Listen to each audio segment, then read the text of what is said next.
होती बना के, ठीक है? ऐसे करेंगे फिर नुकसान हो जाएगा। और कुछ क्वेश्चन बताइए। ड्यू प्रोसेस का मुझे याद रहेगा, फिर गवर्नेंस वाला पार्ट जब स्टार्ट करेंगे ना, तो एक बार due process of law discuss करेंगे।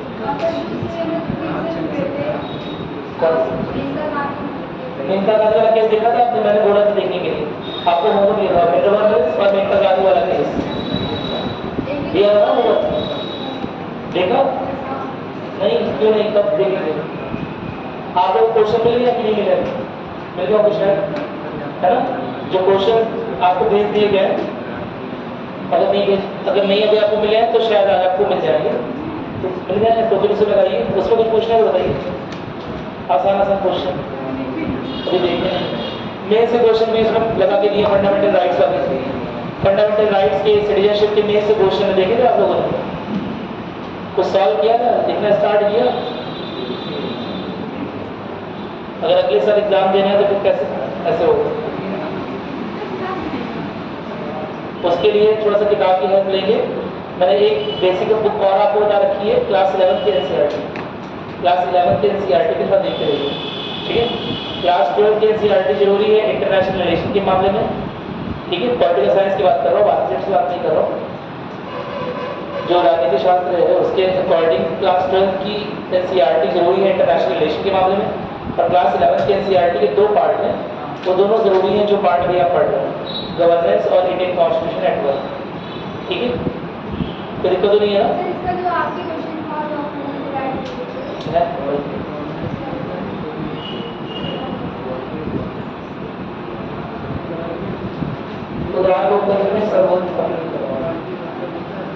सर्वोत्तम सुरक्षा को नियत करता है,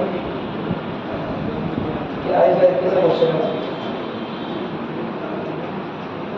कौन सा कारण, देखिए अच्छा क्वेश्चन है, शायद लोग कर सकते हैं। कौन सा कारण किसी उदार लोकतंत्र में स्वतंत्रता की सर्वोत्तम सुरक्षा को नियत करता है? स्वतंत्रता की सुरक्षा को नियत कौन करेगा? एक लिबरल डेमोक्रेसी में इंडिपेंडेंस जो है नागरिकों की, जो लिबर्टी है नागरिकों की, उसे कौन, उसकी रक्षा कौन कर रहा है? एक ऑप्शन ए है प्रतिबद्ध न्यायपालिका, ऑप्शन बी है शक्तियों का केंद्रीकरण, ऑप्शन सी है निर्वाचित सरकार। ये सरकार आपकी सुरक्षा करेगी? सरकार से ही तो सुरक्षा दी जाती है सब में, है ना? ऑप्शन डी है शक्तियों का पृथक्करण।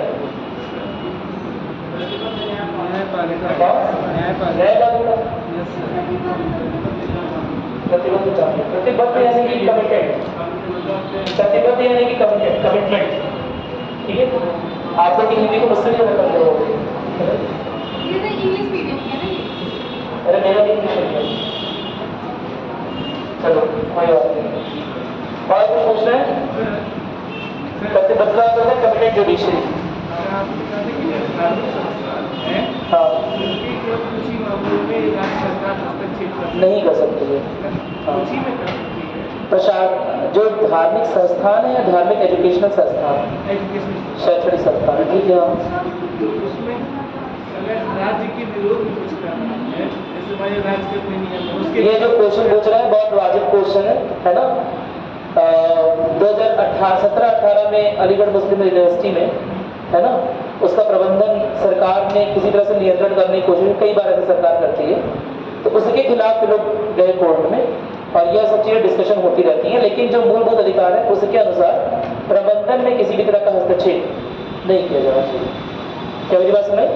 जो हमारे पास अधिकार है उसके अनुसार शैक्षणिक संस्थानों के, जो अल्पसंख्यक समुदाय के, है ना, धार्मिक संस्थान है, उनके प्रबंधन में राज्य सहायता तो कर सकती है, लेकिन अनावश्यक हस्तक्षेप नहीं कर सकते। अब यहाँ पर कुछ चीजें देखो, जब भी ये सब बात होगी ना, जब भी मूलभूत अधिकारों की बात होगी, तो कुछ चीजें तो रहेंगी, है ना?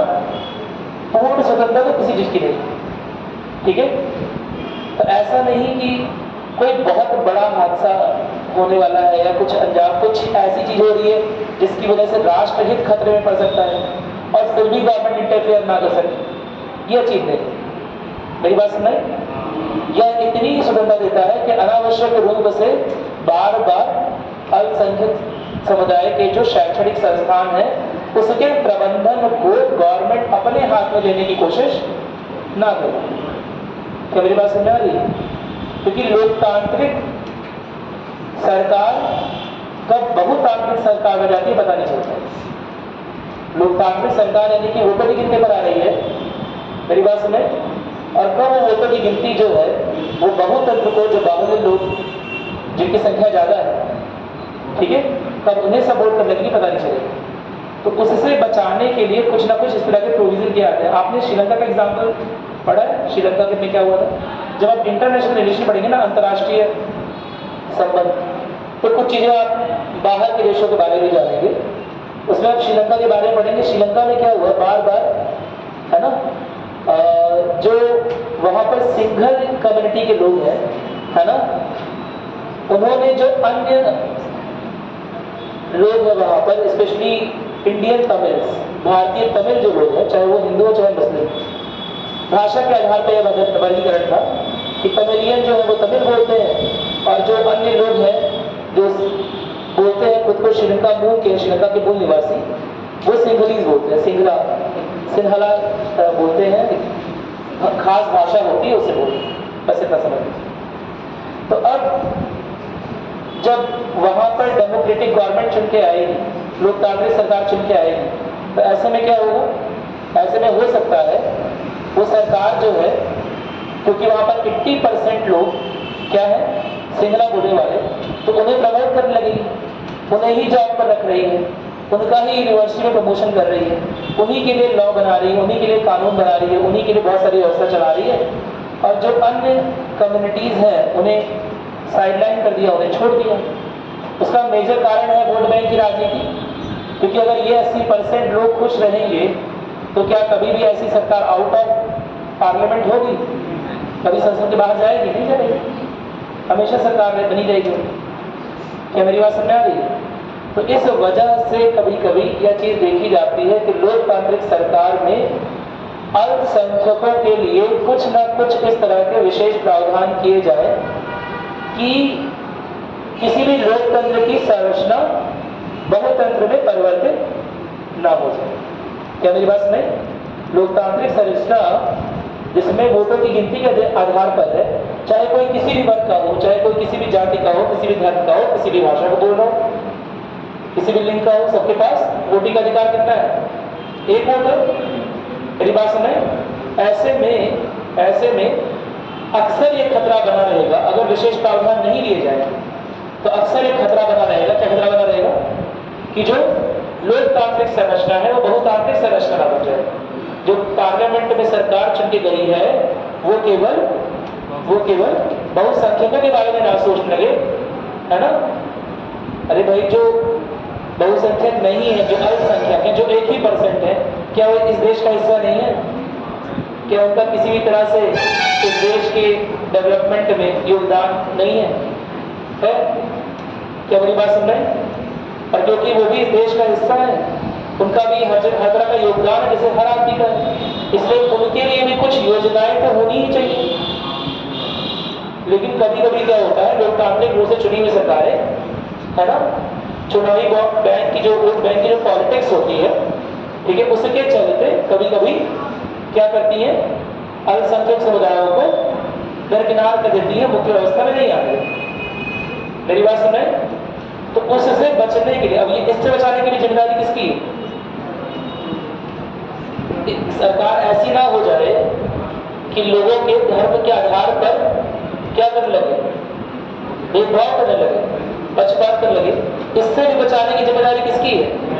संविधान की। तो संविधान ने वैसे प्रावधान किए, ठीक है, कि धर्म के आधार पर या भाषा के आधार पर या जाति या लिंग के आधार पर या वर्ग के आधार पर या क्षेत्र के आधार पर, है ना, कोई भी इस तरह का वर्गीकरण ना किया जाए, है ना।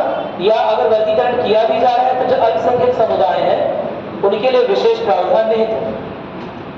उन्हें हमारी टेरिटरी, हमारे क्षेत्र में किसी भी तरह का भय ना हो, यह भी किसकी जिम्मेदारी है? केवल संविधान की तुम्हारी नहीं, सबकी जिम्मेदारी है। क्या मेरी बात सुन रहे हैं? ऐसे कि संविधान अरे तुम्हारी भी जिम्मेदारी। संविधान लिखा किसने? हम ही लोगों ने तो लिखा, ठीक है। तो बेसिकली सबकी जिम्मेदारी है। ये सब बहुत इंपॉर्टेंट चीजें हैं। अभी बांग्लादेश का मुद्दा सुन ही लो, सुन लो। Yes sir. बांग्लादेश नाम सुना है? सुना है? तो बांग्लादेश में क्या हो रहा है? एक लोकतांत्रिक हिंसा हो रही है, एक लोकतांत्रिक रूप से चुनी हुई सरकार थी, है ना, और कट्टरवादी समूह इतने बढ़ गए कि क्या कर रहे हैं वहां पर, और आए दिन हिंसा कर रहे हैं। तो किसी भी देश की सरकार के ऊपर यह जिम्मेदारी होती है, और अल्पसंख्यक वहां पर जो है लगातार मारे जा रहे हैं, लगातार परेशानी हो रही है। अब क्योंकि न्यूज इस तरह की आजकल जो आती है बहुत ज्यादा विश्वसनीय है या नहीं है, इसमें टाइम लगता है, क्रेडिबिलिटी ऑफ न्यूज चेक करने में टाइम लगता है। लेकिन जो अभी प्राइमा फेसी जो न्यूज आ रही है वो ये आ रही है कि अल्पसंख्यकों में हिंसा हो। क्या मेरी बात समझ? जो प्रथम दृष्टया हालात दिखते हैं वो ऐसे कुछ दिखते हैं। क्या मेरी बात क्लियर है? क्योंकि हो सकता है उनका संवैधानिक ढांचा उतना मजबूत ना हो कि अपने अल्पसंख्यकों की रक्षा प्रॉपरली कर सके, लेकिन हमारा संवैधानिक ढांचा मजबूत है। क्या मेरी बात? और हमें लगातार और मजबूत करना। क्या मेरी बात समझ? नहीं बात समझ? क्योंकि अगर भारत में वर्गीकरण शुरू हो जाएगा तो भारत में बंटने का कोई एक आधार नहीं है, भारत में बहुत सारे आधार हैं। हिंदी भाषी बोलेंगे हमें तमिल वाले नहीं पसंद है ना, जिन्हें हिंदी नहीं आती वो हिंदुस्तान में कैसे रहे? ये तो मैं खुद ही बचपन से 20-25 बार इस एरिया में सुन चुका हूँ। क्या मेरी बात समझने के लिए? ये कैसे हिंदुस्तानी में हिंदी नहीं आती? क्यों हिंदुस्तानी ऐसे नहीं हो सकते जिन्हें हिंदी ना आए? अरे बहुत सारे हिंदुस्तानी तो ऐसे हैं कि जिन्हें पता ही नहीं कि हिंदुस्तान का भाग है वो। बहुत सारे ट्राइबल एरियाज, अनुसूचित जाति जनजाति, जहां तक अभी ये कम्युनिकेट ही नहीं हो पाया कि भारत में डेमोक्रेसी चल रही है, वोट देने जाना है, आधार कार्ड बनवाना है, क्या वो हिंदुस्तान का भाग नहीं है? क्या उन ट्राइबल एरियाज को, उन अनुसूचित जनजाति एरिया को सब खाली करा दो, भगा दोगे क्या? है जोरवा ट्राइब नाम सुना है? जोरवा ट्राइब, जोरवा जनजाति, अंडमान निकोबार सुना है? बहुत सारी जनजाति हैं, जोरवा ट्राइब में से एक है ना। बहुत सारे पुराने रिचुअल्स, बहुत सारी पुरानी चीजों को मानती है, रीति रिवाजों को मानती है, अभी भी भारत का अपना हिस्सा नहीं मानते, तो क्या उन्हें भगा दें? नहीं भगा सकते। उनका कुछ लोकल कल्चर, उनका कुछ लोकल कस्टम है। आपने एक चीज पढ़ी है, मूवमेंट का अधिकार। मूवमेंट का अधिकार पढ़ लिया? आवागमन का अधिकार पढ़ा ना आर्टिकल 19 में? अरे बोलो, हर जगह जाने का अधिकार नहीं है आपको। अनुसूचित जो संरक्षित जनजातियां हैं, है ना, उनका जो क्षेत्र होती है, संरक्षित क्षेत्र, वहां आपको जाने का अधिकार नहीं है। वहां आप जाएंगे तो आपके साथ कुछ हिंसा भी हो सकती है। उन्हें लगेगा कि उन पर अटैक हो रहा है, या आप उनके बारे में जाकर बताएंगे सबको, कोई अटैक कर सकता है। उन्हें इतनी नॉलेज नहीं है, ना ही उनके पास उस भाषा का ज्ञान है जो भाषा हम बोलते हैं। मेरी बात समझ? नहीं बात समझ? साथ ही साथ बहुत सारी बीमारियां जो हमें डेवलप हो चुकी हैं और जिसके प्रति हमारी प्रतिरोधक क्षमता भी डेवलप हो चुकी है, वो बीमारियां भी उनमें अभी तक नहीं पहुंची हैं। इसीलिए अगर हम जाएंगे तो हो सकता है अपने साथ कुछ लेते जाए, कोरोना बांट दें उन्हें भी। मतलब आधी ड्राइव ही गए, 50 लोग थे ट्राइब में, 50 के कोरोना ने गायब कर दिया। क्या मेरी बात समझ? तो बहुत सारी जनजातियां, बहुत सारी ऐसी जनजातियां हैं भारत में जो अभी अनटच्ड है, जो अभी अनछुई है। क्या मेरी बात समझ? बड़ी बात यह है कि भारत का संविधान उन्हें भी अधिकार देता है, मौलिक अधिकार देता है। क्या मेरी बात क्लियर है? कोई दिक्कत तो नहीं है ना?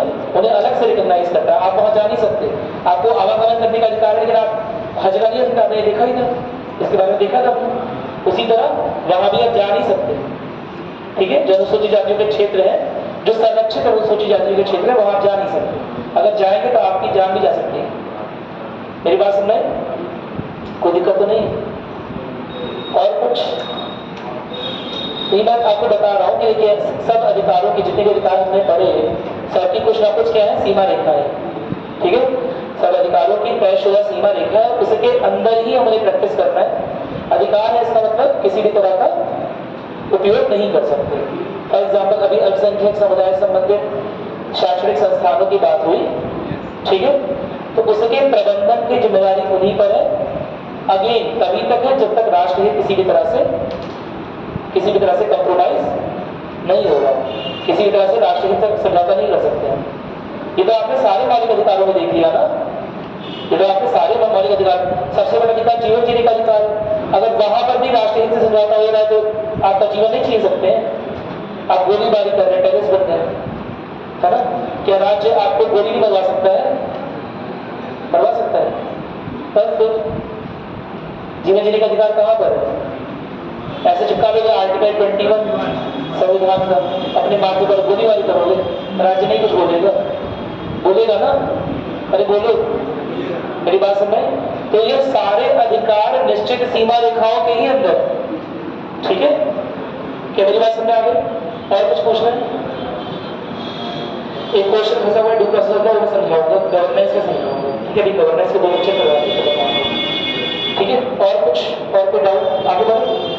ठीक है, आज हमें डीपीएस भी पढ़ना है, ठीक है? Director principles of state policy, राज्य के नीति निर्देशक तत्व, ठीक है?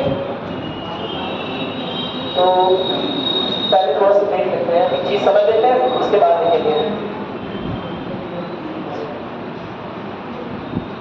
सर एक क्वेश्चन था। हाँ बताइए। अगर फिर मार्शल लॉ में मतलब अगर किसी अधिकारी को सजा हो जाती है तो उसको सर चुनौती नहीं दी जाती है, तो फिर मतलब न्यायालय में चुनौती नहीं दी जाती। हम समझ नहीं पा रहे हैं, तो फिर क्या मार्शल लॉ में सैनिक का मार्शल सैनिकों का, अच्छा कोर्ट मार्शल बोल रहे हैं? जिस तरह से सैन्य अधिकारी को मतलब सजा दी जाती है, हाँ। तो क्या उसको मतलब न्यायालय में कैसे चुनौती नहीं दी जाती? हाँ, देखिए सेना के अधिकार ना, सेना की चीजें थोड़ी अलग है। इसलिए तो दीदी की सही बात है, सेना हाँ, एकदम नहीं, वो बात सही है, लेकिन एक बार एसेंशियल सर्विस आपने ज्वाइन कर ली है ना, तो उसमें सेना के अधिकार जो है एकदम अलग तरह, एसेंशियल सर्विस से भी थोड़ा सा अलग। क्या मेरी बात समझ आ रही है? जैसे एक आपको एक याद होगा, बैठ जाइए, आपको याद होगा ना कि एक 7-8 साल पहले, मुझे तो नहीं याद है कि आप कितने छोटे कितने बड़े रहे होंगे, लेकिन 7-8 साल पहले सेना के किसी जवान ने खराब दाल को लेकर है ना वीडियो बनाया कि दाल की क्वालिटी बड़ी खराब है। अब यह मामला देखने में छोटा हो सकता है, लेकिन सच बात तो ये है कि सेना के किसी भी सैनिक के पास यह अथॉरिटी नहीं है कि किसी भी तरह की चीज़, इवन यह भी चीज़ कि उसके मेस में कैसा खाना मिलता है, यह जानकारी नहीं, और कम से कम फोटो वीडियो बनाए। इन सबसे राष्ट्रहित, राष्ट्र की प्रतिष्ठा पे आ जाता, इन सबसे आती है, यह बात सही है। लेकिन जब सेना ज्वाइन करते तो बोला जाता है ये सब। क्या मेरी बात सुनाई? तो आपके लिए प्राइमरी जो कोर्ट होती है, अगर आपने कोई अपराध किया है तो जो प्राइमरी कोर्ट होगी वो मार्शल लॉ के अकॉर्डिंग सेना की ही कोर्ट होगी। क्या मेरी बात सुनाई? वो कोर्ट जो है वहाँ सैन्य अधिकारी बैठेंगे और वो जजमेंट देंगे। हालांकि आप सुप्रीम कोर्ट में कभी उस फैसले के उसमें भी जा सकते हैं, लेकिन असल में क्या होता है मैं बता रहा हूँ, कुछ चीज़ें मार्शल लॉ जो होता है ना, कोर्ट मार्शल वगैरह जो होता है, कितनी बड़ी चीज़ होती है कि उसके खिलाफ कोई जाता है, जैसे कितनी बेइज्जती फील होती है, ठीक है? कि ऐसा कभी कुछ हुआ नहीं कि कुछ सेना के, क्योंकि देखो सेना एक कम्युनिटी बना के रह रही है, अगर आप वहाँ लड़ के रह भी लोगे तो फिर आप रह कैसे पाओगे? क्या मेरी बात समझ? वहाँ एक हायरार्की डेवलप है, इनसे ऊपर ये अधिकारी है, इनसे ऊपर ये अधिकारी है, जो अधिकारी है उसकी बातें माननी है, अधिकारी की बातें माननी है, इसलिए नहीं कि आप उनके नौकर हैं, यह दिखाता है कि आप डिसिप्लिन हैं। क्या मेरी बात समझ? अक्सर इस तरह के सेना के अधिकारियों पर आपने सुना होगा, आरोप लगते हैं, है ना? बहुत सारे लोग रिटायर होने के बाद ये सब बात बोलते हैं, है ना, रिटायरमेंट देने के बाद कि ऐसा करवाया था, वैसा करवाया था। यह सारी जानकारी उक्त समय पर देना गलत, इलीगल। क्या मेरी बात समझ? इवन नस्बत की जानकारी भी देना गलत है, उसके खिलाफ गवर्नमेंट एक्शन ले सकती है, ठीक है? तो एक बार आप सैनिक इतने इंपॉर्टेंट जगह पर चले गए, है ना, तो किसी भी तरह का कुछ भी आप जो इंफॉर्मेशन है वो पब्लिक के साथ साझा नहीं कर सकते, एटलीस्ट पब्लिक प्लेटफॉर्म पे तो साझा नहीं कर सकते, मीडिया में नहीं आना चाहिए, ठीक है? घर पे कुछ बोल रहे हैं कि वहाँ की दाल खराब है, यहाँ की दाल अच्छी है, तो बात अलग है, मीडिया में नहीं आना चाहिए। और कुछ है तो बताइए। मार्शल लॉ का प्रावधान अभी हम अफसों में पढ़ेंगे, ठीक है? अभी ये सब चीज़ें बाकी, गवर्नेंस में एक और पार्ट देखेंगे हम कि कब ये सब चीज़ें सरकार जो होती है, केंद्र सरकार अपने हाथों में लेती है, तो उसमें एक चीज़ पढ़ेंगे, armed force special power act. आप लोग नोट करिए इसे, AFSPA, इसके बारे में देखकर आइए, थोड़ा सा देखना स्टार्ट करिए, ठीक है? AFSPA, armed force special power act, armed force special power act, इसके बारे में देखना स्टार्ट करिए थोड़ा सा, ठीक है? और कुछ मुझे पता है मूलभूत अधिकार बहुत तेजी से हुए हैं, है ना? पिछली 4 क्लासेस काफ़ी तेजी से हुई, थोड़ी तेजी से चलेंगे क्योंकि कोर्स में देखना है थोड़ा सा। और कॉन्स्टिट्यूशनल रेमेडीज में आपको कुछ नहीं पूछना, संवैधानिक उपचारों में कुछ नहीं, देख लिया देख लिया बंदी पदच्छीकरण वगैरह देखा ना दो जाके, एकदम आसान सा दिया हुआ है प्रीलिम्स लेवल पे, इससे डीप में क्वेश्चन कभी ना आए ना आए। मेरी बात सुनाई, मेंस लेवल पे थोड़ी राइटिंग प्रैक्टिस होगी, कैसे क्वेश्चन आते हैं उसके लिए आज आपको पीडीएफ सेंड होगी। क्या मेरी बात क्लियर है? तो वो एक बार देख लीजिएगा, प्रैक्टिस कर लीजिएगा। चलो तो हम आ रहे हैं इस पर, आर्टिकल 36 से 51 राज्य के नीति निर्देशन तत्व, इस पर आपको नहीं मिला क्वेश्चन।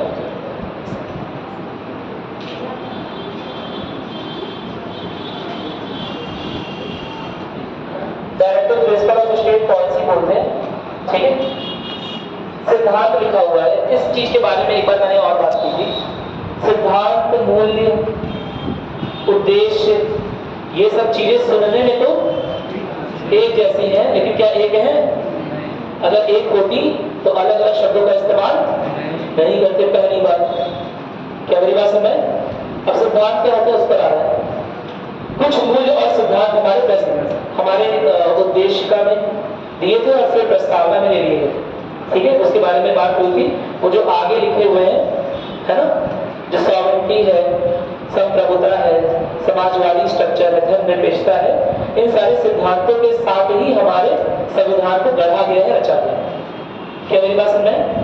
लेकिन क्या संविधान के सारे सिद्धांत जो हैं क्या केवल प्रस्तावना में मिलते हैं, या क्या सारे सिद्धांत प्रस्तावना में मिलते हैं? नहीं, ऐसा नहीं। क्या मेरी बात समझ? सिद्धांत होते क्या हैं, किन्हें होते हैं, कैसे गाइड करते हैं सिद्धांत? जिसका अनुसरण करें और क्या होता है? सिद्धांत लिखित होते हैं, ये बात नहीं सही। सिद्धांत लिखित अलिखित दोनों हो सकते हैं। अब मेरे पिताजी ने मुझे सिखाया कभी ऐसा नहीं करो, मेरी बात समझ, बोला कि दूसरे के पैसा मत दो। होता है ना चॉकलेट वाला कहानी हो गया था, चॉकलेट वाली कहानी सुनाई थी कि नहीं सुनाई थी? सुनाया था कि उसका छोटू का चॉकलेट छीन लिया तो पिताजी ने पिटाई की। अब उनका सिद्धांत क्या है, जो बताइए, किसी दूसरे का सामान नहीं लेना चाहिए, नहीं छूना चाहिए बिना पूछे, जब तक वो खुद से ना बोले।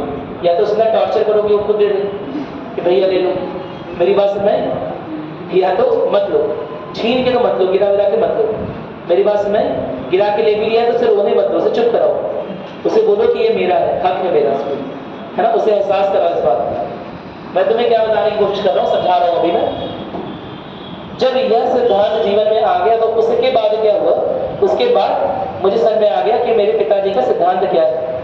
कि मेरी बात समझ में, उनका मेन मोटिव है कि मैं किससे छीनूं नहीं, छीना झपटी नहीं करूं, यानी किसी तरह की चोरी नहीं करूं, किसी तरह की डकैती नहीं करूं, सामान नहीं चुराऊं, किसी दूसरे को रुलाऊं नहीं। मुझे 4 चीज समझ में आ गई कि मुझे ऐसा कोई काम नहीं करना है, वरना जबरदस्त पिटाई होगी। क्या मेरी बात समझ में? अरे बोलो, कोई दिक्कत तो नहीं है?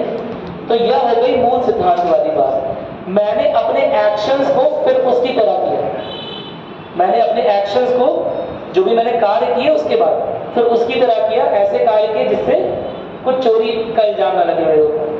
क्या मेरी बात समझ आ रही है? या कुछ छीना झपटी का इल्जाम न लगे, ना कोई ये इल्जाम लगाए कि मैंने किसी का सामान छीन लिया है, ठीक है, ना किसी को रुलाऊं, किसी को दुख ना दूं, है ना। उसके बाद मैं जो भी करूंगा वो किसी को दुख नहीं दे रहा होगा, और उसके बाद जो भी मैं करूंगा ऐसी चीज करूंगा जिससे यह सिद्धांत, पिताजी का जो मूल सिद्धांत है, उसमें किसी तरह की परेशानी ना आए। क्या मेरी बात समझे? तो सिद्धांत हमारे एक्शंस को चुनते हैं, हम कौन सा कार्य करेंगे कौन सा नहीं करेंगे, यह हमें कौन निर्देशित करता है? हमारे सिद्धांत। क्या मेरी बात क्लियर है? और ठीक वैसे ही संविधान रचयिताओं ने, जो संविधान के निर्माता थे, जो भी लेखक थे, उन्होंने कुछ सिद्धांत चुने कि आगे आने वाली जो संसद है, आगे आने वाली जो सरकारें हैं, उन्हें यह देश के सिद्धांतों पर चलाना हो। वो जो नीतियां बनाए, जो योजना बनाए, जो कानून बनाए, जो नए प्रावधान बनाए, उनके पीछे क्या सिद्धांत होने चाहिए। क्या मेरी बात क्लियर है? कोई दिक्कत तो नहीं है ना? तो जैसे एक मनुष्य के सिद्धांत तो होते हैं, है ना। मेरे सिद्धांत केवल पिताजी से प्रभावित नहीं थे, माताजी से भी कुछ प्रभावित थे, एक मनुष्य को सिद्धांत, माताजी, पिताजी, अगल बगल बड़े पड़ोसी, है ना, सबसे प्रभावित होते हैं। उसी तरह हमारे जो मेन सिद्धांत हैं, जो मेन मूल्य हैं हमारे, जो कि संविधान में वर्णित है, वो केवल एक ही तरह के नहीं, कुछ एक तरह के हैं, कई ओर से प्रभावित। क्या मेरी बात क्लियर है? कुछ समाजवादी सिद्धांत रहेंगे, कुछ गांधीवादी सिद्धांत रहेंगे, कुछ उदारवादी रहेंगे, ठीक है। अलग अलग तरह से प्रेरणा मिलती है सिद्धांतों की, और ये सिद्धांत क्यों जरूरी है? क्योंकि जब ये सिद्धांत लिख दिए जाएंगे कि ऐसा ऐसा करना है ना, तो आगे आने वाली योजनाएं, आगे आने वाली नीतियां, आगे आने वाले कानून, प्रावधान सब इन्हीं के आधार पर बनाए जाएंगे, या कम से कम कोशिश होगी कि बनते वक्त इनमें से किसी भी सिद्धांत की अवहेलना ना। क्या मेरी बात क्लियर है? कोई दिक्कत तो नहीं? अच्छा, एक चीज हमने पार्ट 3 यानी कि भाग 3 में पढ़ी, फंडामेंटल राइट्स में। अगर फंडामेंटल राइट्स में किसी तरह का कुछ दिक्कत होती है ना, तो हम किस तरह दबाया खड़ा सकते हैं? हाई कोर्ट या सुप्रीम कोर्ट का। कोई दिक्कत तो नहीं है इसमें? तो ऐसे भाग को बोलते हैं, या ऐसे प्रावधानों को बोलते हैं न्यायोचित। क्या मेरी बात है? जस्टिसएबल, ठीक है। अब ये बताइए, प्रियम्बल में तो बहुत सारी बातें लिखी हुई है। प्रियम्बल आपने पढ़ा, प्रस्तावना, ठीक है। उसमें कुछ चीजें लिखी हुई समाजवादी। अगर आपको फील नहीं हो रहा है कि देश में समाजवादी व्यवस्था चल रही है, या अगर आपको बाई चांस किसी एक पॉइंट ऑफ टाइम पे लगता है, एक समय के दौरान ऐसा लगता है कि देश में धर्मनिरपेक्षता का सही से पालन नहीं हो रहा है, क्या मेरी बात समझ? तो क्या आप इस बात को लेकर सरकार को कोर्ट में घसीट सकते हैं, सरकार को कटघरे में ला सकते हैं कि प्रियम्बल में तो लिखा हुआ है कि हमारा देश धर्मनिरपेक्ष है, लेकिन यहाँ तो धर्मनिरपेक्षता कोई कानून फॉलो ही नहीं हो रहा है? क्या मेरी बात समझ? खींच सकते हैं? नहीं खींच सकते। डीपीएसपी में भी नहीं, और प्रियम्बल के थ्रू भी नहीं खींच सकते। क्या मेरी बात समझ? अगर आपको किसी कानून में यह फील हो रहा है, किसी विशेष प्रावधान, तो कम से कम किसी अन्य प्रावधान के अनुसार तो खींचा सकता होगा, लेकिन प्रियम्बल यानी कि प्रस्तावना में जो बातें लिखी हुई है ना, उनके आधार पर वो चीज सरकार द्वारा लागू नहीं हो रही है, इस चीज को लेकर आप सरकार को सुप्रीम कोर्ट में खड़ा नहीं कर सकते, सरकार पे केस नहीं कर सकते। क्या मेरी बात समझ? तो प्रस्तावना में बहुत सारी चीजें हैं, लेकिन यह न्यायोचित नहीं है, यानी कि इसके आधार पर न्याय नहीं होगा, जस्टिसएबल नहीं। क्या मेरी बात समझ?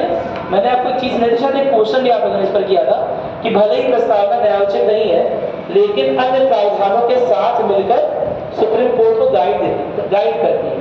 निर्णयों में गाइड करने का इस्तेमाल आता है, अकेले गाइड में नहीं करेंगे, अन्य प्रावधानों के साथ मिलकर इंपॉर्टेंट हो जाती है, और सुप्रीम कोर्ट को बहुत सारे निर्णयों में गाइड करती है, दिशा निर्देश देती है कि कैसे निर्णय पर पहुंचना। क्या मेरी बात समझ? ठीक उसी तरह से जो डीपीएसपी यानी कि राज्य के नीति निर्देशक तत्व है, ठीक उसी तरह से न्यायोचित नहीं है। इसमें कोई प्रावधान दिया हुआ है, लेकिन बाई चांस सरकार उसे लागू अभी तक नहीं कर पा रही है, तो ऐसे में आप उसे लेकर, वह आर्टिकल लेकर सीधे कोर्ट में नहीं पहुंच सकते कि हमारे संविधान में तो यह लिखा हुआ है और आप ऐसा नहीं करवा पा रहे। क्या मेरी बात समझ आएगी? कोई दिक्कत तो नहीं है? जिसका प्राइम एग्जाम्पल है आर्टिकल 44, अनुच्छेद 44। नाम सुने? कहीं नोट करिएगा। अनुच्छेद 44 किसके बारे में बात करता है? समान नागरिक संहिता। समान नागरिक संहिता क्या होती है? Uniform civil code.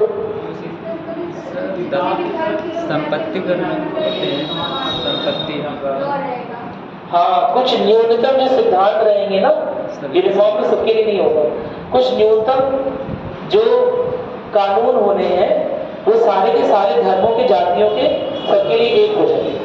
क्या मेरी बात क्लियर है? जितनी भी जातियां हैं, चाहे जनजातियां हैं, सबके लिए एक ही तरह के कुछ कानून बनाए जाए। अब जनजातियों को इससे थोड़ा सा अलग ही रखा जाएगा, लेकिन जो मूल धर्म है उसके सारे लोग कुछ एक ही तरह के, लगभग एक ही तरह के कानूनी प्रावधानों का इस्तेमाल करें। क्या मेरी बात में? उनके पास जो अवेलेबिलिटी रहे वो एक ही तरह की चीजों की।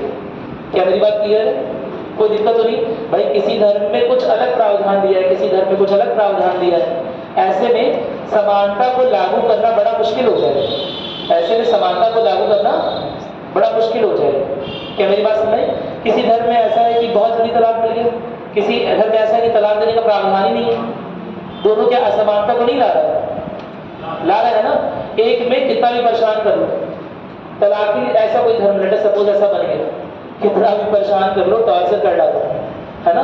अभी कल मैंने एक वीडियो देखी, उसमें देखा तुम लोगों ने शाहजहांपुर वाला केस, उसमें अच्छा नहीं देखा आप लोग, उसके वीडियो में देखिएगा, है ना, बहुत हिंसा वाली है। उसमें क्या हुआ है कि एक महिला ने अपने पति का सिर फोड़ दिया, सुना? अरे हंसो मत, मेरी बात में बहुत सीरियस क्राइम है, ठीक है। और केवल फोड़ा नहीं है, फोड़ के उसका भेजा निकाल दिया पूरा एकदम हाथ से। अब सोच लो, अगर तलाक का प्रावधान नहीं मिलेगा सही समय पर तो इस तरह की घटनाएं काफी कॉमन हो जाएगी। क्या मेरी बात समझ आई कि नहीं है? नहीं समझे बात? समझ आ रहा है? तो बहुत सिंपल सी बात है, अगर दो लोग साथ रह सके तो रह सके, लेकिन अगर कोई धर्म मान लो बेटा, सपोज कि धार्मिक कानून इस तरह के होते हैं, है ना, जहां पर वो इस तरह की चीजें अंतर जो किसी मैरिज में क्या होना है, सक्सेशन का कानून क्या कहता है, उत्तराधिकार का कानून क्या होता है, पुत्रियों को क्या मिलना है क्या नहीं मिलना है, इसके लिए बहुत सारे पर्सनल लॉज होते हैं। क्या मेरी बात समझ में? और अगर ये पर्सनल लॉज किसी तरह का खास डिस्क्रिमिनेशन कर रहे हैं, पक्षपात कर रहे हैं, तो ऐसे में प्रोटेक्शन देना किसकी जिम्मेदारी है? संविधान की जिम्मेदारी है। क्या मेरी बात समझ में? कोई दिक्कत तो नहीं है? तो संविधान ने एक चीज लिखी है ना कि समान नागरिक संहिता होनी चाहिए, यूनिफॉर्म सिविल कोड होना चाहिए, लेकिन अभी तक लागू नहीं हो पाया। हालांकि उत्तराखंड में कुछ हद तक लागू हुआ है, राज्य सरकार ने लागू किया है ना, जो उसके क्षेत्र में है, जो राज्य सरकार के अधिकार क्षेत्र में उसने लागू किया है। क्या मेरी बात समझ? एक धर्म में ऐसा है कि बड़े आराम से नमक दाल में नमक नहीं पड़ा, तुरंत get out of my life, है ना, हो गया तलाक। क्या मेरी बात सुनाई? एक धर्म ऐसा होता है इसमें तलाक करने की इजाजत ही नहीं दे रहा है ना, और एक धर्म ऐसा होता है इसमें क्या करें, व्हाट्सएप पे ब्लॉक हो गया मतलब तलाक हो गया। क्या मेरी बात सुनाई कि नहीं है? इतना आराम से लगा रखा है। क्या मेरी बात सुनाई? तो समझ रहे हो ना? तो पर्सनल लॉस कभी कभी डिस्क्रिमिनेटरी हो सकते हैं, पर्सनल लॉस कभी कभी पक्षपातपूर्ण हो सकते हैं, और यह बड़ा जरूरी है कि उन्हें किसी एक समान ढांचे में, समझ लो ना, समान तरह से बना। तो उसके लिए यूनिफॉर्म सिविल कोड बनना था आर्टिकल 44 के तहत। क्या मेरी बात क्लियर है? अब सरकार उस ओर क्या है, प्रयासरत है, आज से नहीं 50, 60, 70 सालों से प्रयासरत है। क्या मेरी बात सुने? लेकिन उस तरह की कोई स्ट्रक्चर अभी नहीं बन पाई। क्या मेरी बात क्लियर? कि भारत में धार्मिक शुद्धता वाला भी देश है ना, तो जब भी ऐसा कुछ होगा, लिखा हुआ है ना, अपने धार्मिक कानूनों को फॉलो कर सकते हैं, मूलभूत अधिकार में लिखा हुआ है, यानी इंपॉर्टेंट भी है। क्या मेरी बात में इधर तो नहीं लिखा हुआ है? तो अपने धर्म के लिखे हुए प्रावधानों को फॉलो करने का भी तो अधिकार है, मूलभूत अधिकार है ना। क्या मेरी बात समझ आ रही है?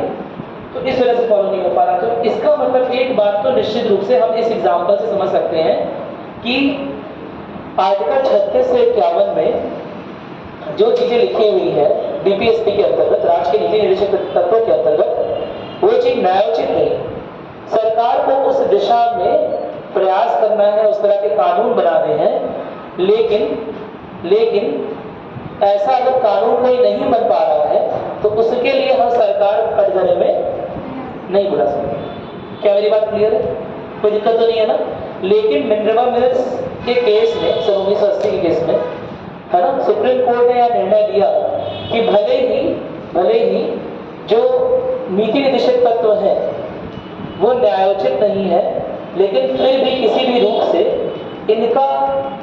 इनकी जो क्या बोल सकते हैं, इनका जो इम्पोर्टेंस, इनका जो महत्व है वो मूलभूत अधिकारों से कम है। मेरी बात नहीं है कि लगातार राज्य को कोशिश करती रहनी चाहिए कि इस तरह के कानून बनाएं जो राज्य के नीति निर्देशक तत्वों को फॉलो करें, उनके आधार पर। क्या मेरी बात क्लियर है? सरकार कानून बनाने के लिए दुनिया भर के कानून बना सकती है। क्या मेरी बात समझे? लेकिन ध्यान ये रखना है कि जो कानून बना रही है वो उन सिद्धांतों से मैच खाए जो इस पार्ट में संविधान रचयिताओं ने दे दी है, इससे कॉन्ट्राडिक्शन में ना हो, इससे विरोधाभास में ना हो। क्या मेरी बात क्लियर है? कोई दिक्कत तो नहीं है ना?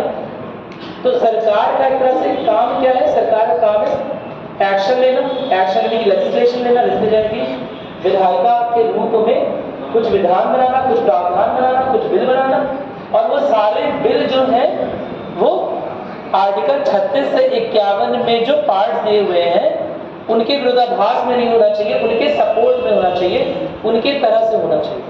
क्या मेरी बात समझ में आ गई? कोई समस्या तो नहीं है इसमें? तो नोट करना स्टार्ट करिए, जल्दी से नोट करिए, लिखिए। संविधान में समाहित, संविधान में समाहित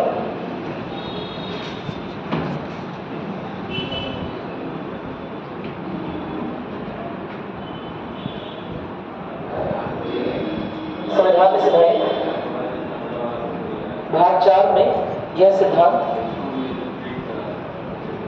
भाग 4 में यह सिद्धांत एक ऐसे सिद्धांतों का समूह है,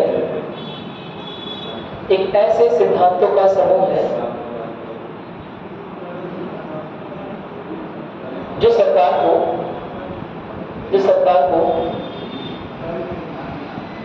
एक सामाजिक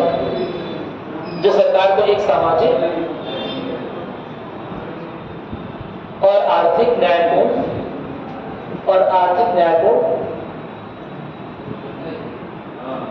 समाज की स्थापना के लिए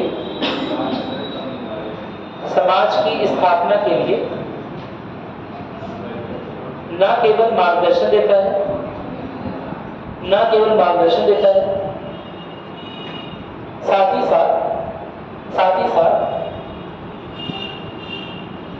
लोक कल्याणकारी राज्य की स्थापना की दिशा में, लोक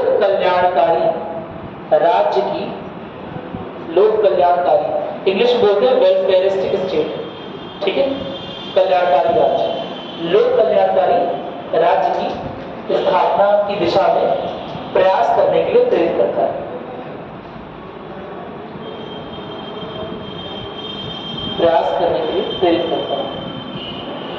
यानी कि लगातार जो बिल बनेंगे, है ना, वो किस तरह से बनेंगे कि एक ऐसे समाज की स्थापना हो जो कि लोक कल्याणकारी हो। लोक कल्याणकारी क्या मतलब हो गए? जो लगातार लोगों के हित में हो, लोगों की क्या करे, लोगों की जीवन स्तर अच्छा करे, या जो चीजें हमें इन आर्टिकल्स में दी हुई हैं उन्हें किसी तरह से किसी ना किसी रूप में प्रभावी करे। क्या मेरी बात समझ? किसी ना किसी रूप से जो आर्टिकल्स ये लिखे हुए हैं, जो अनुच्छेद लिखे हुए हैं, किसी ना किसी रूप में ऐसे बिल बने जो जिनका मुख्य उद्देश्य हो इन्हें प्रभावित करना, इन्हें लाना। क्या मेरी बात समझ में आ गई? कोई दिक्कत तो नहीं है ना? ठीक है, तो नोट करना स्टार्ट करते हैं। पहला की विशेषता है, 3 विशेषताएं ले लीजिए। पहला तो क्या है? अधिकारबद्ध नहीं है, ठीक है? अधिकारबद्ध नहीं, समझ में आ गया ना? न्यायोचित के अधिकारबद्ध नहीं। क्या मतलब हो गया कि क्या आप सुप्रीम कोर्ट में जा सकते हैं, बोल सकते हैं ऐसा नहीं हुआ? नहीं कर सकते। क्या मेरी बात क्लियर है? आप कोर्ट का दरवाजा नहीं खटखटा सकते कि यह लागू नहीं हुआ, ये तो लिख के गए, लेकिन अभी कोर्ट का दरवाजा नहीं खटखटा सकते। कोई दिक्कत तो नहीं है ना? ठीक है, और नोट करिएगा। दूसरा है मार्गदर्शक सिद्धांत, शॉर्ट में नोट कर लीजिए। मार्गदर्शक सिद्धांत याद रखिएगा कि मतलब क्या होता है, ठीक है? सरकार को नीतियां बनाने में मार्गदर्शन प्रदान कर रहे हैं, ठीक है? सरकार को नीतियां बनाने में मार्गदर्शन प्रदान कर रहे हैं। और तीसरा क्या इसका विशेषता है कि समाजवादी और कल्याणकारी राज्य। समाजवादी राज्य, क्या इसके पहले हमने कहीं देखा? कहां पर देखा था? प्रियम्बल में। और अब दोबारा कहां देख रहे हैं? बीपीएसपी में। यानी कि एक समाजवादी सरकार की, एक समाजवादी समाज की स्थापना भी कहीं ना कहीं सरकार की जिम्मेदारी से जोड़कर देखी गई कि हर सरकार की जो भी रूल करेगी उसकी यह जिम्मेदारी होगी कि समाज के हर स्तर के लोग बराबरी फील करें। क्या मेरी बात सुनाई?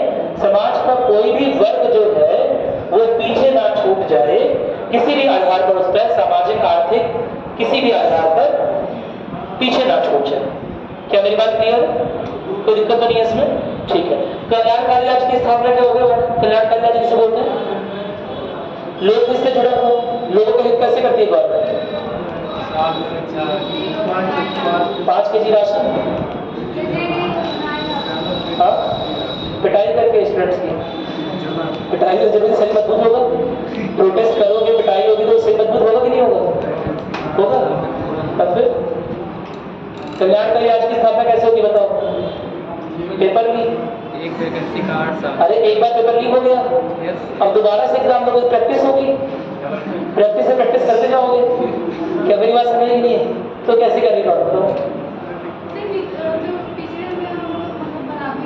हाँ, कहीं ना कहीं पिछड़े को बराबरी वाले चलाना, ये भी बात सही है। कल्याणकारी राज्य यानी कि ओवरऑल लोक कल्याण की नीति, वही जो बताया मैंने कि समाज में जो हाशिए पर खड़े लोग हैं उन्हें भी किसी तरह से मुख्य धारा में जोड़ा जाए, उन्हें समाज के मुख्य धारा से अलग ना होने दिया जाए, पहली बात। क्या मेरी बात समझ में? और समाज में हाशिए में खड़े लोग हमेशा केवल जाति धर्म के आधार पर नहीं होते। क्या मेरी बात समझ में? अरे भाई, छोटे बच्चों का अधिकार छीन के रखा था, फैक्ट्री में काम करा रहे थे, नहीं करा रहे थे? घर पे चलो कहते तो छोटू बिस्कुट लाओ, छोटू चाय लाओ, छोटू चाय में चीनी कम है, जाओ मम्मी से डलवा लो। घर पे कर रहे थे तो कर रहे थे, छोटू को फैक्ट्री भेजने लगे मेरे कि छोटू मैं घर पे आराम करूंगा, जाओ पैसा कमा के लाओ। तुम पैसा कमाओगे तो रात में, है ना, जो तुम्हारा पैसा आएगा उससे ऐश मैं करूंगा। क्या मेरी बात समझ नहीं है? इसने छोटू को रख लिया। होता है पहले, आज के टाइम में भी बहुत जगह होता हो। क्या मेरी बात समझ नहीं है? ठीक है। तो बहुत सिंपल सी बात है कि अगर एक ऐसा राज्य केवल समाज में हाशिए में जो खड़े लोग हैं, केवल धर्म और अर्थ और जाति के आधार पर मत देखिए, है ना। वो सारे छोटू जो छोटे छोटे हैं 10-12 साल के बच्चे, क्या संविधान के बारे में जानते हैं? हाँ, तो उनके अधिकारों के बारे में आवाज कौन लगाएगा? लगाना पड़ेगा ना, बड़े लोगों को लगाना पड़ेगा। वो तो नहीं जानते ना कि संविधान जैसी कोई रचना है ना, जिसमें एक गलती की 2-3 बार सजा नहीं मिल सकती है। क्या मेरी बात समझ में? कि जीवन पर सजा दे रहे हो, एक टॉफी जिसमें चोरी कर ली तो 3 बार सुना रहे हो। क्या मेरी बात समझ? 3 बार पिटाई हो गई। तो बहुत सिंपल सी बात है, जो समाज में ऐसे लोग जो अपने लिए लड़ ना सके, जो अपने हक की लड़ाई खुद ना लड़ सके। क्या मेरी बात समझ? एक ऐसे राज्य की स्थापना जिसमें ऐसी नीतियां बनाई जाए जो नीतियां उन लोगों के लिए भी हो जो अपने हक की लड़ाई नहीं लड़ सकते। फॉर एग्जाम्पल छोटे बच्चे, फॉर एग्जाम्पल महिलाएं, फॉर एग्जाम्पल अनपढ़ लोग, फॉर एग्जाम्पल जनजाति के लोग। क्या मेरी बात समझ आ रही है? नहीं बात समझ आई? ठीक है। तो और केवल छोटों की बात क्या कर रहे हैं, है ना। बहुत सारे जानवर क्या अपने हक की लड़ाई लड़ सकते हैं? कभी कोई पेड़ काटने गए हैं, या कभी कोई गमला कभी कुछ निकाला ही होगा, किया होगा कुछ ना कुछ। क्या कभी बोलता है कि मुझे मत काटो, ऑक्सीजन दे रहा हूँ, वाईफाई से अगर इंपॉर्टेंट चीजें, बोलता है ऐसा? हाँ, बोलता है तो बताओ। तो अपने हक की तो लड़ाई नहीं लड़ पाता पीपल का पेड़, अपने हक की लड़ाई लड़ रहा है क्या? तुम सारे शेर को मार के खुद ही शेर बन जाओ, फिर वो जो बड़ा होता है मुकुट वो सब लगा के घूमो कि शेर ऐसा होता था, चीता ऐसा था। बच्चों को फोटोग्राफी में दिखाओ कि शेर कैसा होता था, वीडियोग्राफी में शेर कैसा होता, चीता कैसा होता। वो लोग अपनी हक की लड़ाई लड़ने के सक्षम है? नहीं, शेर से तो सक्षम है अपनी हक की लड़ाई लड़ने, है ना। लेकिन आपने वेपन्स का इस्तेमाल कर लिया है। मेरी बात समझ? आप रेसलिंग नहीं हो सकते, पहलवानी नहीं कर सकते। क्या मेरी बात समझ? तो बहुत सिंपल सी बात है कि यह सारे लोग, यह सारी चीजें, नॉट केवल लोग ही नहीं, मैं क्यों इंक्लूड कर रहा हूं, मुझे आगे देखिए इनके बारे में बात हो। अभी हम यह सब बात करते करते, कल्याणकारी राज्य की बात करते करते, हम उन चीजों की भी बात करेंगे जो अपने अधिकारों के लिए लड़ नहीं सकते। और आपको विश्वास नहीं होगा, अब धीरे धीरे यह नोशन आ रहा है सोसाइटी में। उत्तराखंड की गवर्नमेंट ने गंगा को एक जीवित नदी माना। सुना इस चीज को आपने? बहुत सारी गवर्नमेंट अपने यहाँ की नदियों को, अपने यहाँ के जंगलों को एक लिविंग एंटिटी मान रही है। और यह लिविंग एंटिटी मानने का क्या मतलब हो गया कि उनकी भी सुरक्षा करनी है, उन्हें भी जीवन का अधिकार है, उन्हें भी जीवन से ऐसे ही उन्हें नहीं कर सकते, उनके जीवन जीने का अधिकार ऐसे ही नहीं छीन सकते। क्या मेरी बात समझ आ रही है? अरे बोलो। ठीक है। तो वो लोग तो जो है ही, है ना, जो इंसान है वो तो है ही, साथ ही साथ पर्यावरण संबंधी चीजें उनकी भी लाइफ प्रोटेक्ट करनी है। मेरी बात में वो खुद के लिए नहीं लड़ेंगे, इसका मतलब राज्य को इन सिद्धांतों का उपयोग करते हुए ऐसी नीतियां, ऐसी योजनाएं बनानी पड़ेगी कि पर्यावरण की सुरक्षा, जानवरों की सुरक्षा, मृदा की सुरक्षा, नदियों की सुरक्षा। मेरी बात में, और अगर इन सब की सुरक्षा है तो भी नागरिकों की, क्या नागरिक केवल रोटी खाने के लिए, उन्हें ऑक्सीजन नहीं चाहिए, उन्हें अच्छा पर्यावरण नहीं चाहिए ना, अच्छी मृदा चाहिए, अच्छा हवा पानी चाहिए। क्या मेरी बात समझ आ रही है? कोई दिक्कत तो नहीं है इसमें, कोई पता नहीं? ठीक है, तो नोट करिएगा इससे, याद रखिएगा कल्याणकारी राज्य में ये सब चीजें आती हैं। ठीक है, हमने एक सेक्शन को छोड़ दिया जो मैं, है ना, औरतों को। औरतें कई बार अपने हक की आवाज नहीं उठा पाती हैं। मेरी बात समझ? अरे सही से बोलो, नहीं उठा पाती है ना। मैं बता रहा हूँ 1952 में, सन 1952, अब की बात नहीं कर रहे, उस जिस तरह संविधान लिखा था उस तरह की बात कर रहे हैं।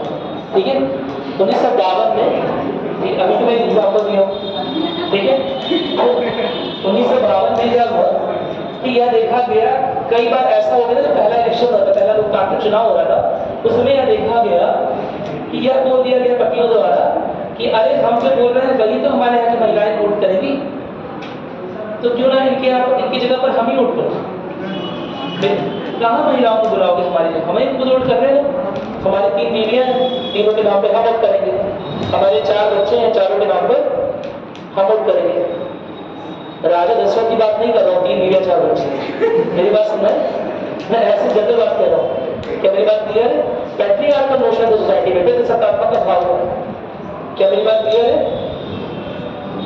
उसके पहले जिस समय संविधान लिखा गया है, जरा उस पृष्ठभूमि में जाइए, आज से 70 साल पहले। आज के समय तो बहुत सारे अधिकार हैं, क्या उस समय महिलाओं को इतने अधिकार थे? उठाना अलाउड नहीं था, ये घूंघट, ये ऊपर जो पहनते हैं नकाब। मेरी बात सुन रहे? उठाना अलाउड नहीं था, और इसलिए चुनाव नहीं हो पा रहे थे, फर्स्ट इलेक्शन। और उठाना छोड़ नाम बताना अलाउड नहीं था। फर्स्ट इलेक्शन में सबसे बड़ी बाधा ये थी पहली लोकतांत्रिक चुनाव में कि जब नामांकन प्रक्रिया शुरू हुई तो कई लोगों ने लिख के भेजा, पप्पू की मां, गप्पू की दूसरी बीवी। मेरी बात सुन रहे? अरे ऐसे आदमी का वेरिफिकेशन कैसे होगा? क्या मेरी बात सुन रहे? तुम सोचो किस पृष्ठभूमि से आज हम किस हालात में खड़े हैं। मैं तुम्हें यह बताने की कोशिश कर रहा हूं, क्या आज भी गांव में महिलाओं के साथ ऐसे हालात नहीं पाए जाते हैं? पाए जाते हैं। इंडिविजुअल राइट है क्या, लिबर्टी है क्या महिलाओं के पास? घर पे पिटाई हो रही हो, लेट अस सपोज घर पे पिटाई हो रही हो किसी महिला की, क्या कोई अगल बगल से अलग बचाने आता है, बोलने आता है कुछ? नॉर्मल केस में नहीं। क्या टेंडेंसी चल रही है, माइंड सेट क्या टेंडेंसी चल रही है? अरे मार हो रहा है लेकिन खिलाता भी तो वो है, वो पिटाई कर रहा है तो खिलाता भी तो वो, ये माइंड सेट चल रहा है। क्या मेरी बात सुने? अरे खिला रहा है वो, तो क्या उसे पिटाई करने का भी अधिकार है? यह तो कॉलोनियल माइंडसेट हो गया। यही तो ब्रिटिश गवर्नमेंट कर रही थी, खाने भर का दे रही थी, पेट भर दे रहे थे, अब पिटाई कर रही थी, है ना? क्या मेरी बात सुन रहे कि नहीं है? अरे बोलो, मेरी बात सुन रहे? इस एटीट्यूड को बोलते हैं पैटर्नलिस्टिक एटीट्यूड। क्या मेरी बात सुन रहे? पैटर्नलिस्टिक एटीट्यूड, जहां पर आप जबरदस्ती अपने ऊपर रिस्पॉन्सिबिलिटी लेके चल रहे हो कि मैं ही खिलाता हूं, मैं ही पीट के सही करूंगा। आज के टाइम पे किसी छोटे बच्चे को मार के देखिए, सीबीएसई बोर्ड, आईसीएसई बोर्ड वहीं से 100 नंबर पे कॉल करेगा, 112 पे, और बुला ले। हमारे टाइम पे हमारी इतनी पिटाई हुई, कुछ कहने को नहीं। मेरी बात, हमें ये सब अधिकार पता ही नहीं है। आज के बच्चे अधिकारों को लेकर इतने जागरूक हैं, एक बार पिटाई करके देखिए, हो सकता है। और पुलिस में सारे 2-4 बार ऐसा हुआ है किसी स्कूल में।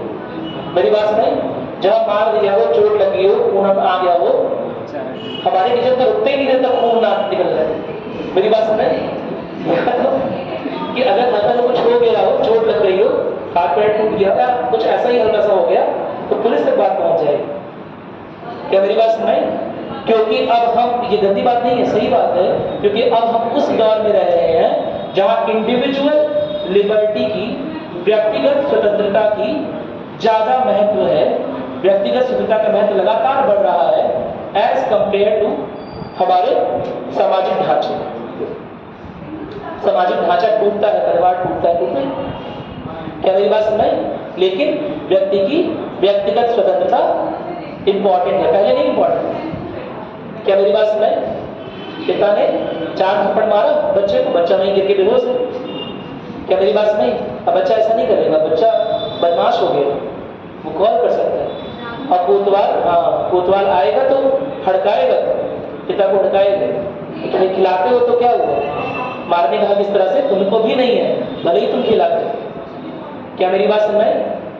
तो कहीं ना कहीं जो परिवेश हम लेके चल रहे थे, जिसमें सामाजिक ढांचे का इंपॉर्टेंस, महत्व ज्यादा था, उससे कहीं ज्यादा अब व्यक्तिगत स्वतंत्रता का इंपॉर्टेंस आ गया। क्या मेरी बात नहीं? कोई दिक्कत तो नहीं है इसमें? निजी स्वतंत्रता, व्यक्तिगत स्वतंत्रता भी बहुत महत्वपूर्ण हो गई है सामाजिक ढांचे के कंपैरिजन तुलना। कोई दिक्कत तो नहीं है इसमें? क्या मेरी बात नहीं? और यह सब चीजें नए नियम प्रावधानों से आ रहे हैं, और वैसा ही करने के बोल के गए हैं संविधान रचयिता की व्यक्तिगत स्वतंत्रता, सामाजिक और आर्थिक बराबरी, समान अवसर, ठीक है?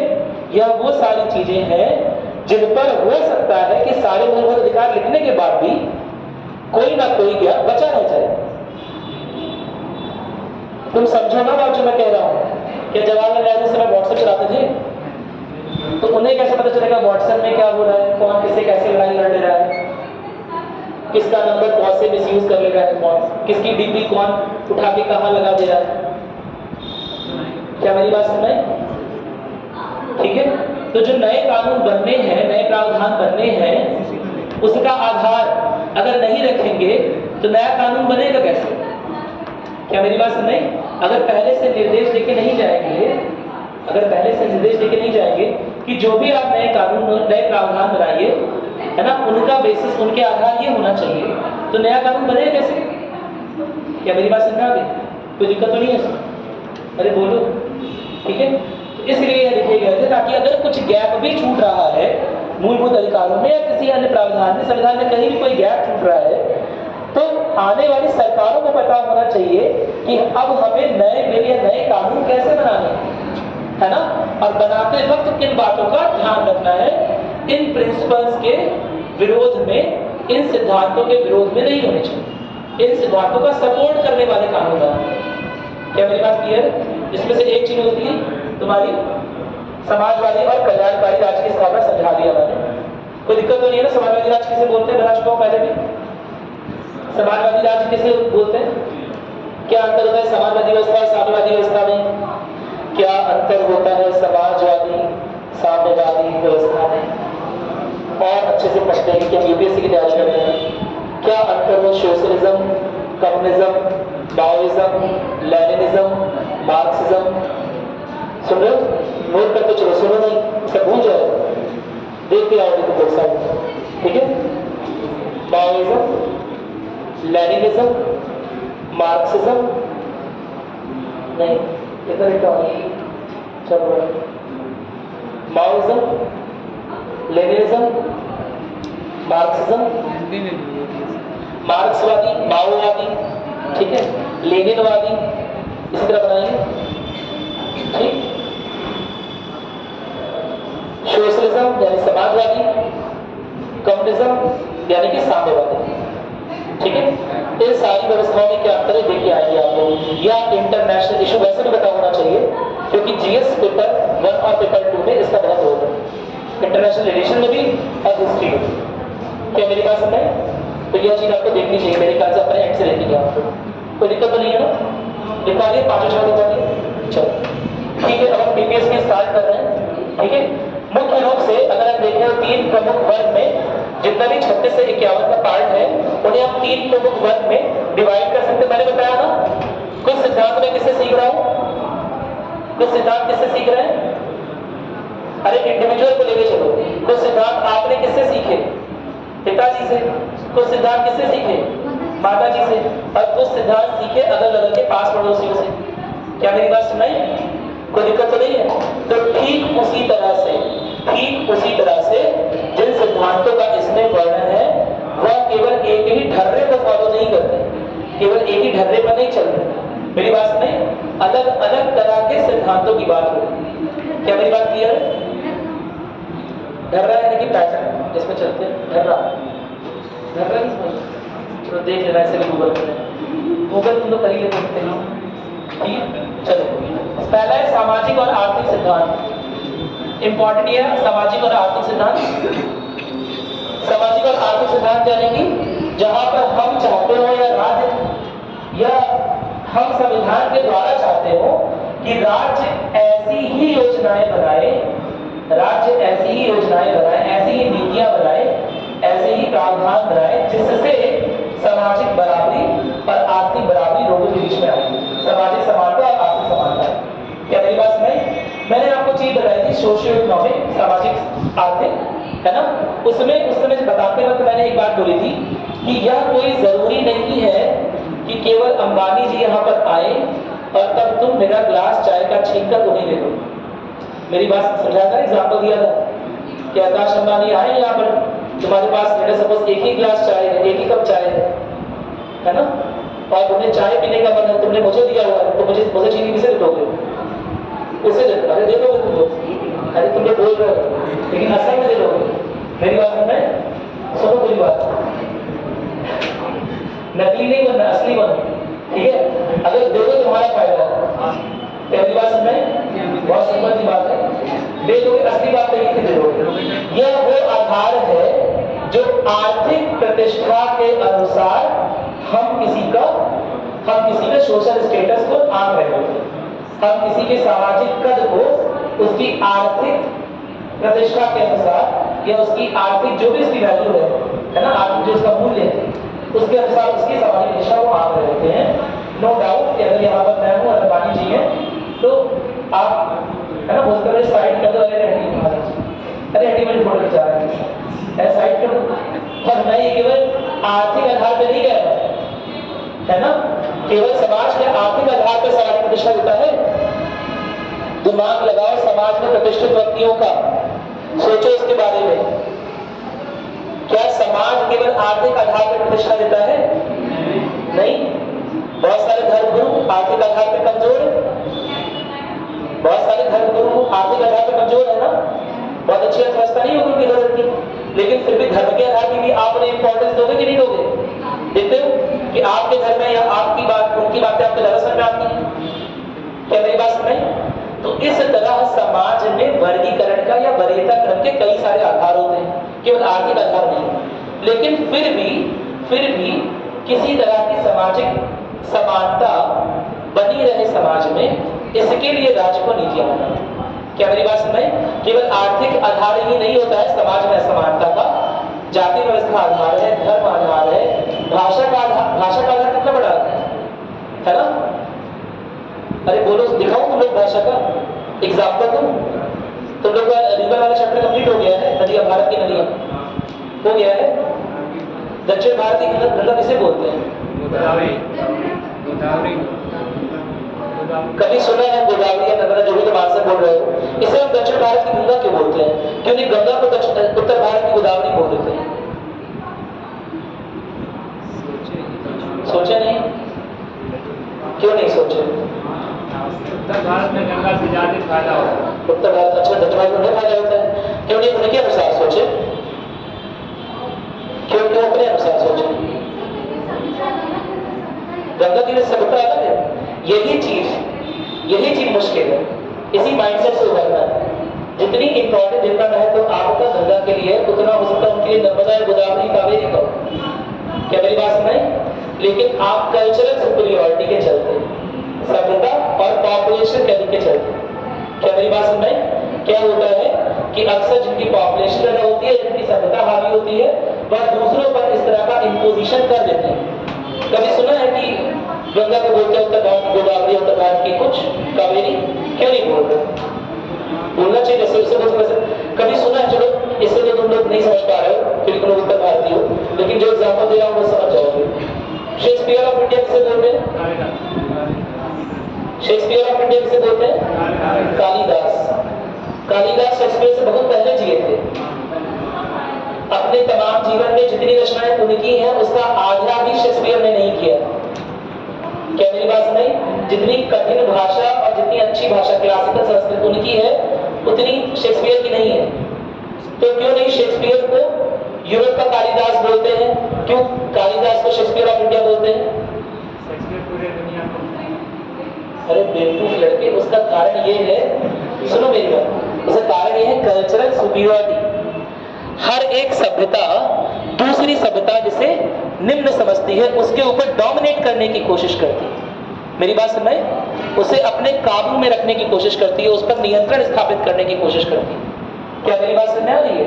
ये केवल हिंदी भाषियों का तमिल भाषियों के ऊपर नहीं है, यह पूरे विश्व में फैला हुआ है। अंग्रेजी भाषियों ने हम तक किया।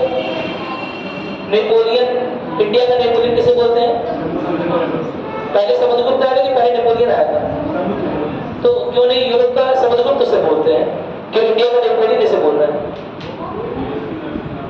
क्योंकि उन लोगों ने जो किताबें लिखी तो अपनी सभ्यता को ऊंचा रख के उससे बराबरी की किताब लिखी। क्या मेरी बात सुन रहे हैं? नहीं समझे बात?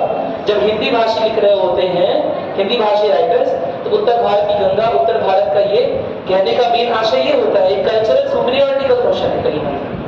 क्या मेरी बात सुन रहे हैं? कि हम अपनी सभ्यता को उच्च समझते हैं। नहीं समझे बात? क्या मेरी बात क्लियर है?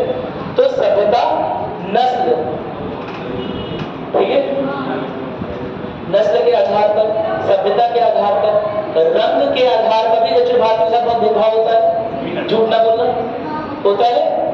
नस्ल के आधार पर, रंग के आधार पर। अच्छा, क्या नस्ल के आधार पर क्या सिक्किम या उत्तर पूर्व राज्यों के नागरिकों के साथ भेदभाव नहीं होता है? होता है, सुने हो, है ना? यही से निकलते हो, किसी की आंख ऐसी थोड़ी सी दिख गई, अलग नस्ल का दिख गया, पता नहीं क्या उससे बोलने लगते हो। क्या मेरी बात सुन रहे हैं? क्या यह नस्लीय हिंसा नहीं है? बोलो, यह चीज जो तुम्हारे लिए मजाक हो सकती है, असल में यह नस्लीय हिंसा का रूप है। क्या मेरी बात समझ में आ रही है? कोई दिक्कत तो नहीं है? तुम उन्हें नेपाली बोल लेते हो, चाइना है, चाइना जाओ, ऐसा बोल सकते हो। वो भी भारतीय ही है कि नहीं है? वो भी उतने ही भारतीय थे तुम, बस तुम्हारी पॉपुलेशन ज्यादा है, कल्चरल सुपीरियरिटी है, इसलिए तुम अपनी बात कर लेते। क्या मेरी बात सुनाई? इतिहास के लेखकारों पे ये बहुत बड़ा इल्जाम लगता है कि जब उन्होंने इतिहास लिखा, एक भी जरा नाम बताओ उत्तर पूर्वी राज्यों के स्वतंत्रता सेनानी का एक नाम बताओ। हर जगह के नाम तुम्हें पता है, उत्तर भारत का हिंदी बोलने वाले और महाराष्ट्र वगैरह पता है तुम्हें, लेकिन उत्तर पूर्व भारत यानी उत्तर गुजरात समझते हो ना? मिजोरम, नागालैंड, अरुणाचल प्रदेश, असम, त्रिपुरा, इतने सारे राज्य, 7-8 राज्य, जरा एक नाम बताओ जो स्वतंत्रता संग्राम का हिस्सा थे। इतने बड़े हो गए हो ना, कुछ ना कुछ तो नाम सुना ही होगा। समझ रहे हो ना क्या हो रहा है? कि जो भी लोग किताब लिखते हैं वो कहीं ना कहीं अपनी सभ्यता, जिस भाषा में लिख रहे होते हैं, अपनी सभ्यता की ही चीजें याद रखते हैं। क्या मेरी बात समझ?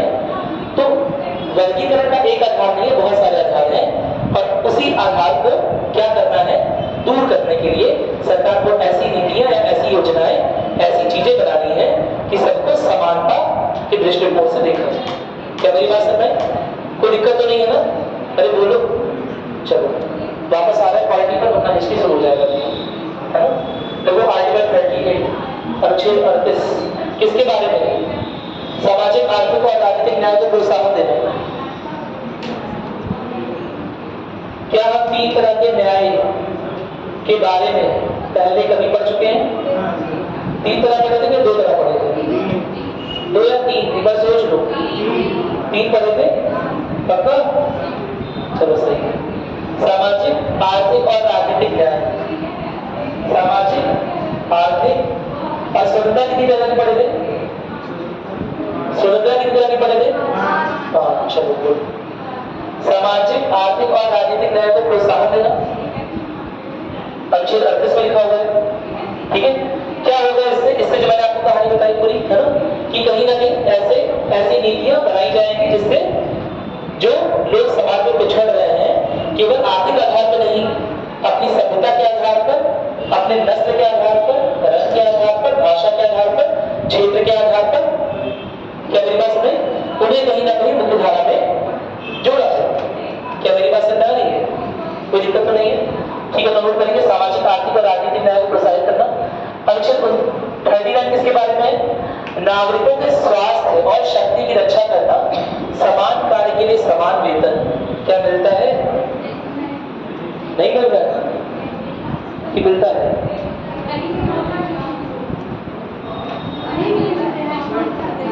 मिलता है कि नहीं मिलता? एक चीज सोच के बताओ, सरकारी कार्यालयों में तो मिलता है, सरकार की ओर से मिलता है। प्राइवेट इंस्टीट्यूट्स में या जो निजी व्यवसाय है वहां पर हम देखते हैं अभी भी यह चीज देखी जाती है कि समान कार्य के लिए समान वेतन नहीं, कहीं ना कहीं औरतों के लिए कम वेतन की व्यवस्था है। सुना, आप लोगों ने सुना होगा ना, मुझे मूवी का एग्जाम्पल सुनते हो है ना, कि बहुत सारे जो स्टार मूवी बनाते हैं उसमें आमिर खान को हुई है पेमेंट 4 करोड़ की, और उनके साइड में जो एक्ट्रेस है, जो हीरोइन है, उसे 40 लाख मिल रहा है। मेरी बात सुन रहे कि नहीं? 40 लाख शायद ज्यादा बोल रहा है, 4 लाख मेरी बात नहीं है। और कहीं ऐसे अमूमन ऐसे ही मिलता है, 10 गुना 2 गुना या आधा इस तरह से कम मिलता है। क्या मेरी बात सुन रहे? तो अभी भी ऑफकोर्स समान काम के लिए समान वेतन नहीं है, लेकिन सरकारी जगहों पर है ना। निजी व्यवसायों में अभी भी इस तरह का हम डिस्क्रिमिनेशन, पक्षपात देखते हैं। क्या मेरी बात क्लियर है? कोई दिक्कत तो नहीं है ना?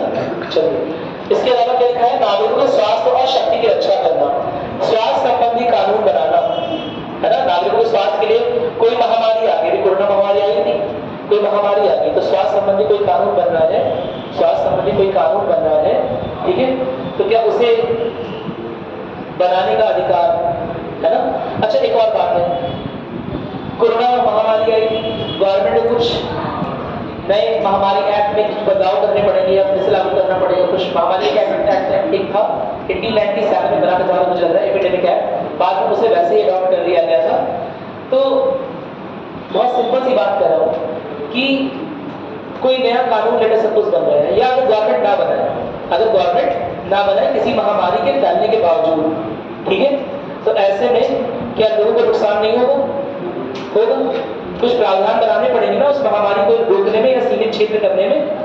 क्या मेरी बात समझ में आ रही है? तो इसके लिए भी राज्य के नीति निर्देशक तत्व जो है वो राज्य की सरकार को या राज्य को ही आदेश देते हैं कि क्या करना पड़ेगा, ऐसी नीतियां बनाइए जिससे लोगों में लगातार स्वास्थ्य का सुधार हो। आपको एक दिन मैंने मिशन इंद्रधनुष की कहानी बताई थी, कहानी नहीं बताई ना, केवल ये बताया था कि पढ़ के आओगे, पढ़ा आप लोगों ने? अरे कुछ देर आप पढ़ के आओ तो पढ़ के आओ, उसे कब पढ़ोगे? टीकाकरण से संबंधित मिशन इंद्रधनुष क्या है? बारिश किस दिन दिखता है? टीकाकरण से संबंधित 8 टीकाकरण 6 से 7 टीकाकरण है, वैसे 7 है लेकिन अब मिशन इंद्रधनुष प्लस आ गया तो 8 टीकाकरण है उसमें। क्या मेरी बात नहीं? और स्पेशली बच्चों के लिए, तो उस तरह के लिए अगर कोई बिल बन रहा है, कोई नियम या कानून बन रहा है, तो ऐसे में सरकार की जिम्मेदारी है ना केवल बनाना बल्कि लागू करना, और ना केवल लागू करना लेकिन जन जन तक, घर घर तक उसे पहुंचाना। पल्स पोलियो ड्रॉप, क्या मेरी बात में? कोविड वैक्सीन का सर्टिफिकेट सबको बोला जा रहा था कोविड वैक्सीन लगाओ। क्या मेरी बात क्लियर है? तो सरकार की जिम्मेदारी क्या है कि लोगों का स्वास्थ्य सुधरे। अगर कोई समस्या आ रही है तो सरकार की ही जिम्मेदारी है, तो कोई नियम बनाकर, है ना, या कोई कानून बना सकती है इस विषय में जिससे लोगों के स्वास्थ्य की सुरक्षा की जा सके। कोई दिक्कत तो नहीं है ना। और सुरक्षा के बारे में भी लिखा हुआ तो आसान सा है ना। जहां भी लग रहा होगा कि नागरिक सुरक्षा किसी भी तरह से खतरे में है, वहां पर सरकार किसी तरह का कानून बना सकती है। कोई दिक्कत तो नहीं है ना? कोई दिक्कत नहीं, आगे देखते हैं। इसके अलावा देखो ये सब क्या है? ये सब सामाजिक और आर्थिक सिद्धांत है, कहीं देख रहे हो, है ना। पूरे समाज के लिए, ऐसा नहीं किसी वर्ग विशेष के लिए, पूरे समाज को एक साथ लेके चलना है। इसके अलावा काम, शिक्षा और सार्वजनिक सहायता, आर्टिकल 41 अनुच्छेद 41 लिखेगा, काम, शिक्षा और सार्वजनिक सहायता का अधिकार। क्या लिखा हुआ है? अधिकार लिखा हुआ है। क्या यह अधिकारों की श्रेणी में है? नहीं। यह किस श्रेणी में? नीति निर्देशक तत्व की श्रेणी में। यानी कि गवर्नमेंट को ऐसे नियम कानून बनाने चाहिए जिससे लोगों में शिक्षा का अधिकार मिले, लोगों को शिक्षा का अधिकार मिले, लोग सहायता को उपलब्ध करा सके, है ना। सार्वजनिक सहायता क्या मतलब हो गई? लोग एक दूसरे की भी सहायता कर सके, ऐसे भी है। क्या मेरी बात सुनिए? अगर आपस में तनाव होगा, अगर आपस में मनमुटाव होगा तो लोग एक दूसरे की हेल्प नहीं करेंगे। क्या मेरी बात क्लियर है? हालांकि इसके लिए कोई अलग से प्रावधान तो नहीं बनाया गया, लेकिन ऐसी बात लिखी हुई काम, शिक्षा और सार्वजनिक सहायता। सार्वजनिक सहायता यानी कि जहां पूरी कम्युनिटी एक दूसरे की हेल्प कर रही है। क्या मेरी बात क्लियर है? कोई दिक्कत तो नहीं है ना? अगला नोट करिएगा, अनुच्छेद 42, काम की उचित और मानव उपयुक्त, काम की उचित और मानव उपयुक्त स्थितियां, मानव उपयुक्त स्थितियां तथा प्रसूति राहत, क्या होती है ये प्रसूति राहत? मैटरनिटी लीव सुने आप?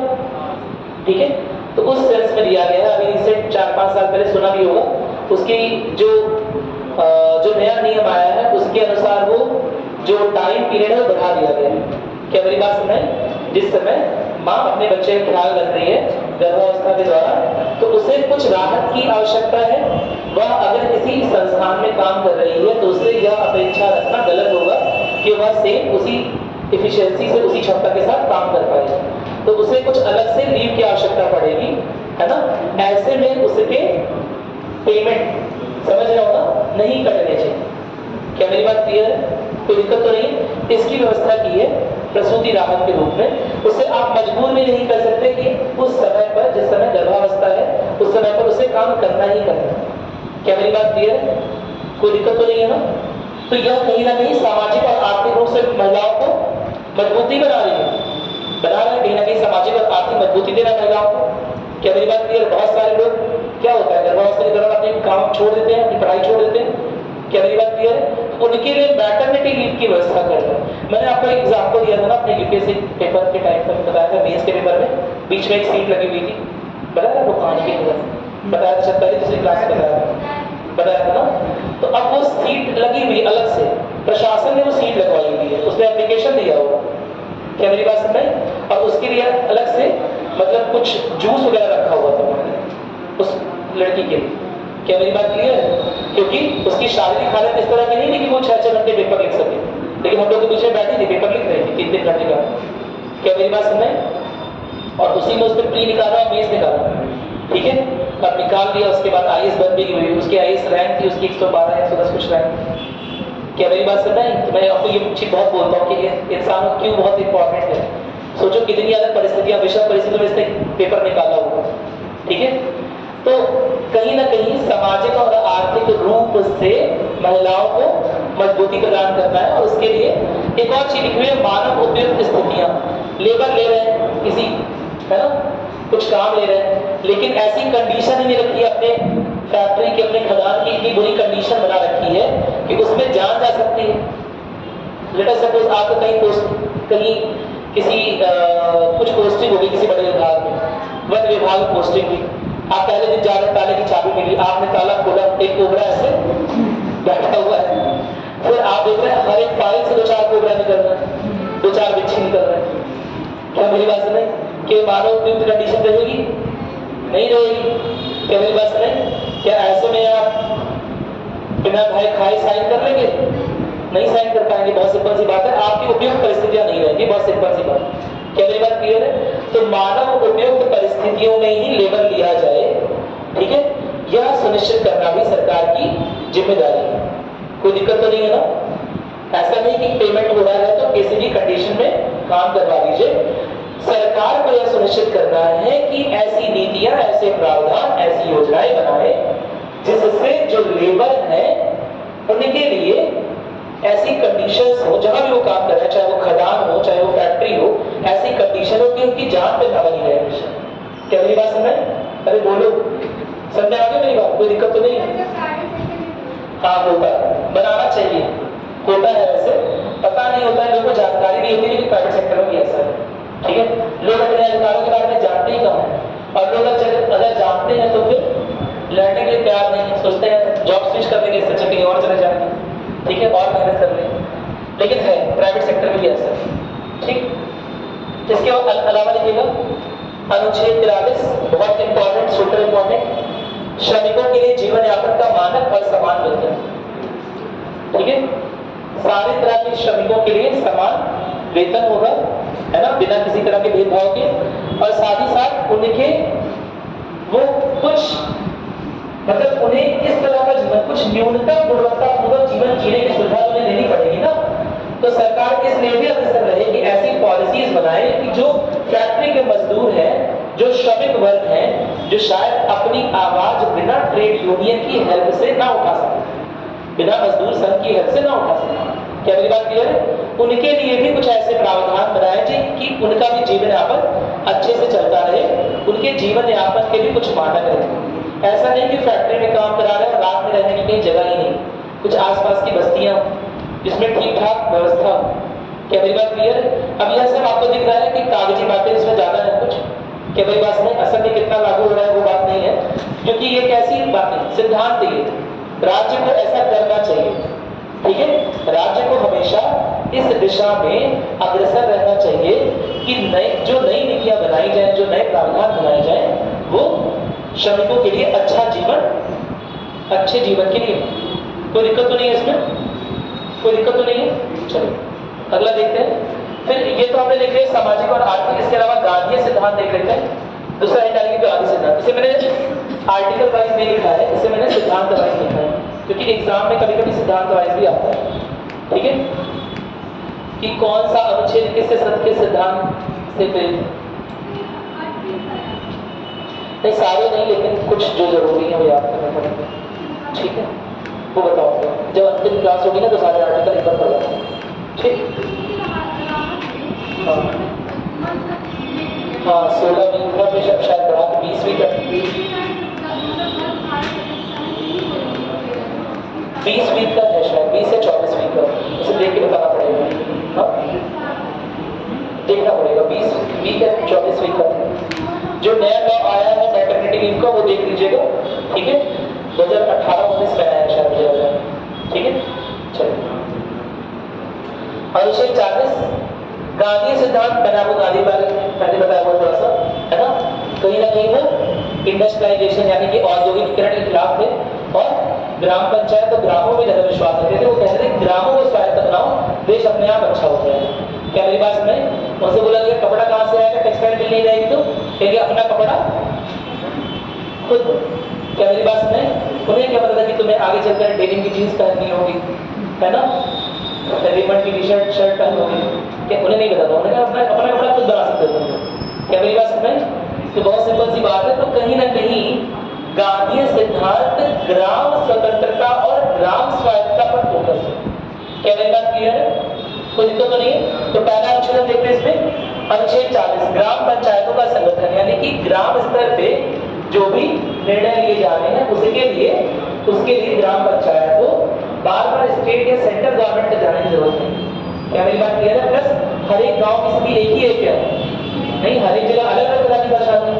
कहीं सामाजिक पिछड़ापन है, कहीं आर्थिक पिछड़ापन है, कहीं सांप्रदायिक तनाव है ना, कई सारी परेशानियां हैं, कहीं पीने का पानी नहीं है, कहीं फर्टिलिटी, समझ लो ना, कहीं जो मृदा की फर्टिलिटी लेवल होती है, उर्वरकता होती है, या जो क्या क्षमता होती है मृदा की, वो धीरे कम हो रही है। अलग अलग तरह की परेशानी है हमारे गांव के पास। तो उनके समाधान के लिए क्या केंद्र या राज्य स्तर पर एक ही नीति बना देंगे और हर एक गांव में लागू कर देंगे तो क्या उससे काम चल जाएगा? नहीं चल पाएगा। इसीलिए ग्राम पंचायतों का गठन बहुत जरूरी है। नोट कर लीजिए अनुच्छेद 40। ठीक है,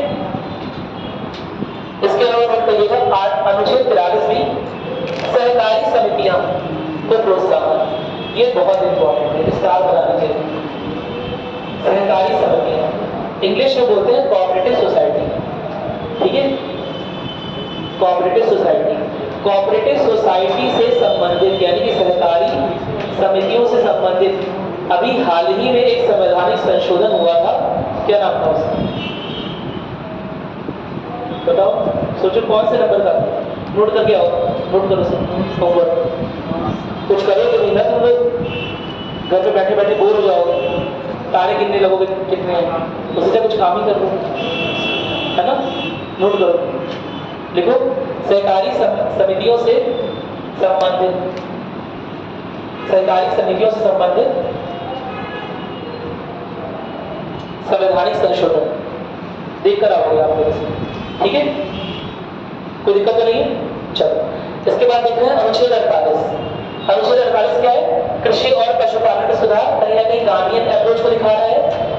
गांधी जी के अनुसार जितना अच्छा कृषि होगा, जितने मजबूत गांव बनेंगे, जितनी अच्छी एनिमल हस्बेंड्री यानी कि पशुपालन चल रहा होगा, है ना, उतने कम से कम लोग अर्बन लाइफ, शहरी व्यवस्था में आएंगे और आराम से जीवन यापन अपना गांव में कर रहे होंगे। गांव की स्वायत्ता, आर्थिक निर्भरता खत्म, गांव की स्वायत्ता बढ़ेगी और आर्थिक निर्भरता खत्म हो जाएगी। क्या मेरी बात क्लियर है? उनका मेन कारण क्या था कि ये गांव जो है वो आर्थिक रूप से निर्भर होते जा रहे हैं दिन ब दिन, इनकी आर्थिक निर्भरता खत्म हो जाए। ठीक है, यहाँ से लोगों का माइग्रेशन जो है शहरों की ओर जो हो रहा है, आज भी हो रहा है, वो रुक जाए थोड़ा सा। क्या मेरी बात क्लियर है? तो उसके लिए एक गांधीयन फिलॉसफी से उठाया गया कृषि और पशुपालन में सुधार, यानी कि संविधान आदेश कर रहा है सरकार को कि लगातार कुछ ऐसी योजनाएं बनाइए, ऐसी नीतियां बनाइए, ऐसे प्रावधान बनाइए जिससे कृषि और पशुपालन गांव स्तर पे सुधरे। कोई दिक्कत तो नहीं है ना? गांव किसे बोलते हैं? इसे यहाँ पर खत्म कर रहा हूँ, एक क्वेश्चन छोड़ के जा रहा हूँ। तुम लोग यूपीएससी की तैयारी कर रहे हो, हर चीज का बेसिक बहुत जरूरी है। गाँव से बोलते शहर। एक मिनट बताओ। जीवन यापन की सबसे छोटी इकाई। जहाँ गाय बछड़ा होता है, गाय बछड़ा मेरे गाँव से जीवन यापन की सबसे छोटी इकाई। हाँ? जीवन